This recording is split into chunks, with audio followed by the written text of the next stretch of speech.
ನಾವು ಮನೆಯನ್ನೇ ಕಟ್ಟಬೇಕಾದ್ರೂ ವಾಣಿಜ್ಯ ಕಟ್ಟಡಗಳನ್ನೇ ಕಟ್ಟಿಸಬೇಕಾದ್ರೂ ಅದಕ್ಕಾಗಿ ಪಾಲಿಕೆಯಿಂದ ಕೆಲವು ನಿಬಂಧನೆಗಳಿವೆ.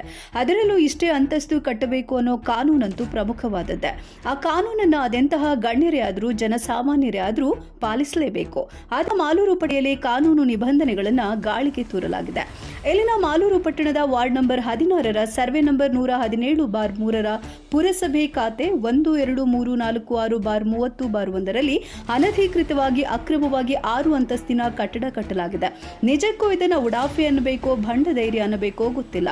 ಜತೆಗೆ ಇಷ್ಟೊಂದು ದೊಡ್ಡ ಕಟ್ಟಡ ನಿಯಮಗಳನ್ನು ಮೀರಿ ತಲೆ ಎತ್ತಿರೋದು ಗೊತ್ತಿದ್ರೂ ಸಹ ಪುರಸಭೆಯ ಅಧಿಕಾರಿಗಳಿಗೆ ಏನು ಮಾಡಲಾಗ್ತಾ ಇಲ್ಲ ಅನ್ನೋದು ಮತ್ತಷ್ಟು ಆತಂಕಕ್ಕೆ ಹಾಗೂ ಅನುಮಾನಕ್ಕೆ ಕಾರಣವಾಗಿದೆ. ಈ ವಿಚಾರದಲ್ಲಿ ಪುರಸಭೆಯ ಅಧಿಕಾರಿಗಳು ಆಡಳಿತ ಮಂಡಳಿಯವರು ಮೌನಕ್ಕೆ ಶರಣಾಗಿರೋದು ಮಾಲೂರಿನ ಕರ್ನಾಟಕ ರಕ್ಷಣಾ ವೇದಿಕೆಯ ತಾಲೂಕು ಅಧ್ಯಕ್ಷ MS ಶ್ರೀನಿವಾಸ್ ಆಕ್ರೋಶಕ್ಕೆ ಕಾರಣವಾಗಿದೆ. ಬಹಳ ದಿನಗಳಿಂದಲೂ ಈ ಅಕ್ರಮ ಅಂತಸ್ತಿನ ಕಟ್ಟಡವನ್ನು ತೆರವು ಮಾಡುವಂತೆ ಪುರಸಭೆಯ ಅಧಿಕಾರಿಗಳಿಗೆ ಮನವಿ ಪತ್ರ ಹಾಗೂ ದೂರನ್ನು ನೀಡಿದ್ರು ಸಹ ಅದರಿಂದ ಯಾವುದೇ ಪ್ರಯೋಜನವಾಗಿಲ್ಲ. ಇದರಿಂದ ಪುರಸಭೆಯ ಅಧಿಕಾರಿಗಳ ಬಗ್ಗೆಯೇ ಅನುಮಾನ ವ್ಯಕ್ತಪಡಿಸಿರುವ ಕರ್ನಾಟಕ ರಕ್ಷಣಾ ವೇದಿಕೆ ಶ್ರೀನಿವಾಸ್ ಅವರು ಮಾಲೂರು ಪಟ್ಟಣದ ತಮ್ಮ ಕರ್ನಾಟಕ ರಕ್ಷಣಾ ವೇದಿಕೆ ಕಚೇರಿಯಲ್ಲಿ ಸುದ್ದಿಗೋಷ್ಠಿಯನ್ನು ಕರೆದು ಅಧಿಕಾರಿಗಳ ವಿರುದ್ಧ ಆಕ್ರೋಶವನ್ನು ಹೊರಹಾಕಿದ್ದಾರೆ.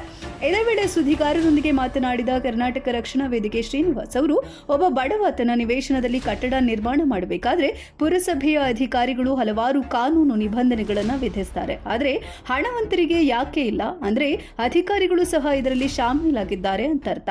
ಇದು ಅಕ್ರಮ ಅಂತ ಗೊತ್ತಿದ್ರೂ ಸಹ ಈ ಕಟ್ಟಡದ ವಿರುದ್ಧ ಕ್ರಮ ಕೈಗೊಳ್ಳುವಲ್ಲಿ ಅಧಿಕಾರಿಗಳು ವಿಫಲರಾಗಿರೋದು ಹಲವು ಅನುಮಾನಗಳಿಗೆ ಕಾರಣವಾಗಿದೆ. ಇವರು 2 ಅಂತಸ್ತಿನ ಮನೆ ಕಟ್ಟಿಸುತ್ತೇವೆ ಅಂತ ಪುರಸಭೆಯ ಅನುಮತಿ ಪಡೆದು ನಂತರ ಖಾಸಗಿ ವ್ಯವಹಾರಕ್ಕಾಗಿ ನಿಯಮ ಮೀರಿ 6 ಅಂತಸ್ತು ಕಟ್ಟಿಸಿದ್ದಾರೆ. ಇದರ ಬಗ್ಗೆ ಪುರಸಭೆಗೆ ನಾನು ಹಲವು ಬಾರಿ ದೂರು ನೀಡಿದ್ದೇನೆ. ಆದರೆ ಅವರು ಸುಮ್ಮನೆ ಕಾಟಾಚಾರಕ್ಕೆ ನೋಟಿಸ್ ಕೊಟ್ಟು ಸುಮ್ಮನಾಗಿದ್ದಾರೆ.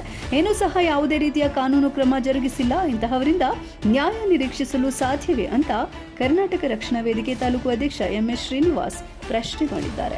ಇವತ್ತು ಮಾಲೂರು ನಗರದ ವಾರ್ಡ್ ನಂಬರ್ 16ರಲ್ಲಿ ಒಂದು ಕಟ್ಟಡ ಕಟ್ತಾ ಇದ್ದಾರೆ. ಶ್ರೀರಂಗಂ ಚೌಟ್ರಿ ಮುಂದಗಡೆ ಒಂದು ದೊಡ್ಡದಾದಂಥ ಒಂದು ಕಟ್ಟಡ ಕಟ್ತಾ ಇದ್ದಾರೆ. ಆ ಕಟ್ಟಡದ ಇದು ಖಾತೆ ಸಂಖ್ಯೆ ಬಂದು 12346/30/1 ಅಂತ ಹೇಳಿ ಖಾತೆಗಳಲ್ಲಿ ಒಂದು ದೊಡ್ಡ ಒಂದು ಕಮರ್ಷಿಯಲ್ ಒಂದು 6 ಅಂತಸ್ತಿನ ಬಿಲ್ಡಿಂಗ್ ಕಟ್ತಾ ಇದ್ದಾರೆ. ಆ ಬಿಲ್ಡಿಂಗ್ ಓನರ್ ಬಂದು ವಸತಿ ಉದ್ದೇಶಕ್ಕೆ ಅಂತೇಳಿ 2 ಫ್ಲೋರಿಗೆ ಮಾತ್ರನೇ ಒಂದು ಪುರಸಭೆನಲ್ಲಿ ಮತ್ತು ಯೋಜನಾ ಪ್ರಾಧಿಕಾರದಲ್ಲಿ ಒಂದು ಇದು ತಗೊಳ್ತಾನೆ, ಮನೆ ಕಟ್ಟೋದಕ್ಕೆ ಅಂತ ಲೈಸೆನ್ಸ್ ಪಡೆದಿರ್ತಾನೆ. ಆ ಲೈಸೆನ್ಸ್ ಪಡೆದ 2 ಅಂತಸ್ತಿಗೆ ಅಂತ ಲೈಸೆನ್ಸ್ ಪಡೆದು ಆತ ಕಮರ್ಷಿಯಲ್ ಬಿಲ್ಡಿಂಗ್ ಕಟ್ಟಬೇಕು ಅಂತೇಳಿ ಯಾವುದೋ ಒಂದು ಕಂಪನಿ ಕಟ್ಟಬೇಕು ಅಂತೇಳಿ 6 ಅಂತಸ್ತು ಬಿಲ್ಡಿಂಗ್ ಅನ್ನ ಈಗಾಗಲೇ ರೆಡಿ ಆಗಿದೆ. ಇನ್ನು ಕೆಲವೇ ದಿನಗಳಲ್ಲಿ ಅದು ಓಪನ್ ಕೂಡ ಆಗುವಂಥ ಪರಿಸ್ಥಿತಿನಲ್ಲಿ ಬಂದಿದೆ. ಅದು ಯಾರೋ ನಮ್ಮ ಗಮನಕ್ಕೆ ತಂದಾಗ ನಾವೇನು ಮಾಡ್ತೀವಿ, 4 ತಿಂಗಳ ಹಿಂದಗಡೆನೆ ಹೋಗ್ಬಿಟ್ಟು ಪುರಸಭೆಗೆ ಮತ್ತು ಯೋಜನಾ ಪ್ರಾಧಿಕಾರಕ್ಕೆ ನಮ್ಮ ಕರ್ನಾಟಕ ರಕ್ಷಣಾ ವೇದಿಕೆಯಿಂದ ಒಂದು ಲೆಟರ್ ಕೊಡ್ತೀವಿ. ಅದನ್ನ ಈ ಥರ ದೌರ್ಜನ್ಯದಿಂದ ಅವ್ರು ಈ ಥರ 2 ಅಂತಸ್ತಕ್ಕೆ ಮನೆ ಕಟ್ಟಬೇಕು ಅಂತೇಳಿ ತಗೊಂಡು ಈ ಥರ ಒಂದು ಖಾಸಗಿ ಕಂಪನಿ ಕಟ್ತಾ ಇದ್ದಾರೆ. ಅದನ್ನು ತಾವು ಎಚ್ಚೆತ್ಕೊಳ್ಳಿ, ಈಗಲೇ ಕೂಡಲೇ ಕೆಲಸ ನಿಲ್ಲಿಸಬೇಕು, ಅದನ್ನು ಎಷ್ಟು ಕಟ್ಟಿದ್ದಾರೆ ಅದನ್ನು ಡಮಲೇಷನ್ ಮಾಡಬೇಕು ಅಂತ ಒಂದು ಲೆಟರ್ ಕೊಟ್ಟಾಗ ಅವ್ರೇನು ಹೇಳ್ತಾರೆ, ಆ ಕೂಡಲೇ ಅವ್ರಿಗೆ ಒಂದು ನೋಟಿಸ್ ಕಟ್ತಾರೆ. ನೋಟಿಸ್ ಕೊಟ್ಟಾಗ ಅವರು ಏನು ಆನ್ಸರ್ ಕೊಟ್ಟಿದ್ದಾರೋ ಏನೋ ಇದುವರೆಗೂ ಗೊತ್ತಾಗಲಿಲ್ಲ. ಮತ್ತೆ ನಾವು ಹೋಗಿ 2ನೇ ಸರಿ ಗಲಾಟೆ ಮಾಡಿದಾಗ ಏನಾಗುತ್ತೆ, ಯೋಜನಾ ಪ್ರಾಧಿಕಾರವರು ನಮಗಿದು ಕೊಡೋ, ನಿಮ್ಗೆ ಮತ್ತೆ ಲೈಸೆನ್ಸನ್ನ ಕ್ಯಾನ್ಸಲ್ ಮಾಡ್ತಾರೆ, ಅವ್ರದ್ದು ಮತ್ತೆ ನಿಮ್ಗೆ ಲೈಸೆನ್ಸ್ ಕೊಡೋಕೆ ಬರೋದಿಲ್ಲ ಅಂತೇಳಿ ಪುರಸಭೆ ಅವ್ರಿಗೆ ಒಂದು ಲೆಟರ್ ಸಹ ಬರೆದಿದ್ದಾರೆ. ಈಗ ಆ ಲೆಟರ್ ಮೇಲೆ ಏನು ಮಾಡ್ತಾರೆ, ಪುರಸಭೆಯವರು 2ನೇ ಸರಿ ಕೂಡ ಅವ್ರಿಗೆ ಕೊನೆಯ ಒಂದು 2ನೇ ಸರಿ ಕೂಡ ಒಂದು ನೋಟಿಸ್ ಅನ್ನ ಕೊಟ್ಟಿದ್ದಾರೆ. ಆದರೂ ಕೂಡ ಅವರು ಕೆಲಸನೂ ನಿಲ್ಲಿಸಲಿಲ್ಲ, ಕೆಲಸ ಮಾಡ್ತಾನೆ ಇದ್ದಾರೆ. ಮತ್ತೆ ಈಗ 4 ದಿವಸ ಹಿಂದೆ ಒಂದು ಅಂತಿಮ ನೋಟಿಸ್ ಅಂತೇಳಿ ಕೊಟ್ಟಿದ್ದಾರೆ. ನೋಟಿಸ್ ಕೊಟ್ಟರು ಕೂಡ ನಿನ್ನೆ ನಾನು ಆ ಕಡೆ ಓಡಾಡ್ಕೊಂಡು ಬರೋಣ ಅಂತ ಹೋದಾಗ ಆದರೆ ಕೆಲಸ ಮಾಡ್ತಾನೆ ಇದ್ದಾರೆ. ಅವ್ರು ಯಾವುದೇ ಕೆಲಸ ನಿಲ್ಲಿಸಲಿಲ್ಲ.